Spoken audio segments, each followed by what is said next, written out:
Alright, hi, how's everyone doing? I'm back here today with another video. I'm at Niagara Falls, the Falls. This right here, from what I understand, is referred to as the Canadian Falls. It's like horseshoe. Over there, if you can see way down there, it's the American side. But, yeah, it's really something to see all this water going down. You know, it's really quite large, and really has a storied history. And I was looking into it a little bit, and I was surprised to find out. I had heard of this before, but I didn't really know how crazy it got. But apparently in the mid-19th century, there were two guys that were tightrope walkers that were both trying to outdo each other by tightrope walking over the falls. The one guy tightrope walked over the falls, and after he did it, then the other one wanted to outdo him by tightrope walking over the falls with a man on his back. Then the other guy tried to outdo him by going over the falls with a stove while cooking food. Then the other one tried to outdo that guy by tightrope walking over the falls with a washing machine while doing laundry and lowering a bucket down into the water to use that to wash the clothes. So yeah, it really got kind of ridiculous. But yeah, then of course there's a lot of stories of people going over the falls in barrels, and I know in 1960 there was a boat that capsized in the river over there, and I believe some people were killed. There was a brother and a sister. I know the sister was rescued right before she went over the falls.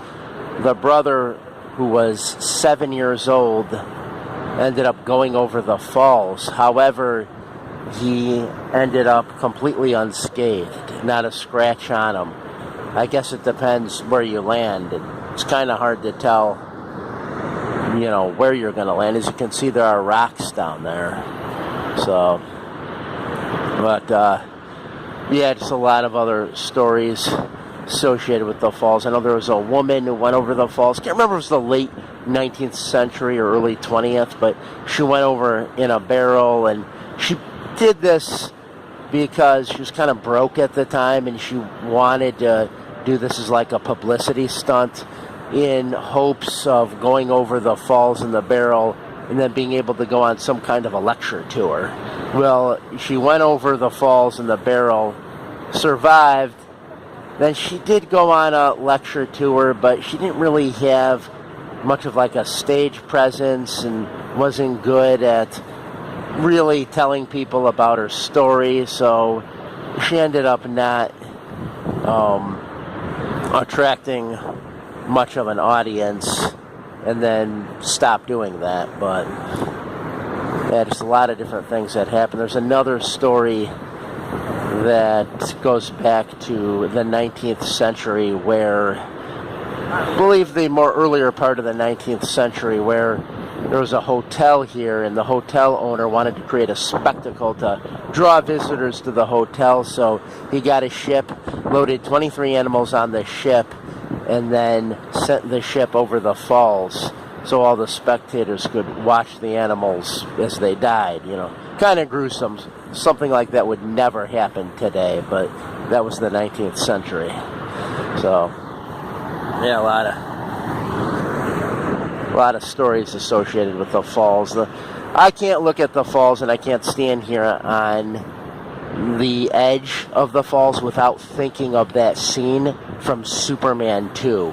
You know, that scene where there's that kid, and I don't know what he's doing. He's on the edge of the falls, but he's trying to, like, make himself sort of fall off, but then grab this railing before he does, and then he misses it one time and falls in. And then, of course, Superman comes and rescues him. But yeah, I can't really think of the falls ever again without thinking of that scene. For some reason, that's forever etched in my mind, I guess.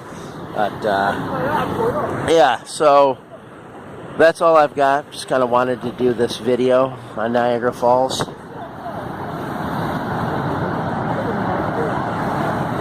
Just some last shots of the falls. There's a lot of seagulls here. That's one thing I notice. Probably hundreds. Let me get a shot of the river over there.